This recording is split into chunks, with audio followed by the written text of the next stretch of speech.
যে ছেলেটাকে পৃথিবীতে আসতেই দিতে চাননি তার মা, আজ সেই ছেলেকেই পুরো পৃথিবী চেনে। হ্যাঁ, আমি বলছি ক্রিশ্চিয়ানো রোনালদোর কথা। দারিদ্র্য, ক্ষুধা, অপমান সবকিছুর সাথে যুদ্ধ করে বড় হয়েছে এই মানুষটা। তার মা নিজেই একবার বলেছিলেন সংসারের অবস্থা এতটাই খারাপ ছিল যে তিনি রোনালদোকে জন্ম দিতে চাননি। কিন্তু ভাগ্য থেমে থাকেনি। ছোট্ট সেই ছেলেটা প্রতিদিন ঘন্টার পর ঘন্টা প্র্যাকটিস করত। বন্ধুরা যখন ঘুমাতো, রোনালদো তখন মাঠে দৌড়াতো। মানুষটাকে বলতো, তুমি পারবে না। আর রোনালদো প্রতিবার উত্তর দিয়েছেন নিজের পরিশ্রম দিয়ে। আজ তার নাম ইতিহাসের পাতায় লেখা। 5টা ব্যালন ডিওর, অসংখ্য গোল, কোটি কোটি ভক্ত। কিন্তু তার সবচেয়ে বড় পরিচয়, সে কখনো হার মানেনি।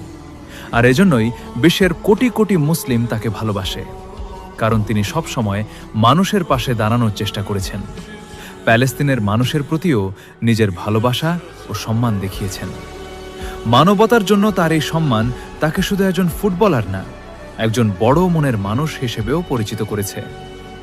এই গল্পটা শুধু ফুটবলের না, এই গল্পটা প্রমাণ করে তোমার শুরুটা কেমন ছিল সেটা গুরুত্বপূর্ণ না, তুমি কতটা লড়াই করতে পারো সেটাই আসল।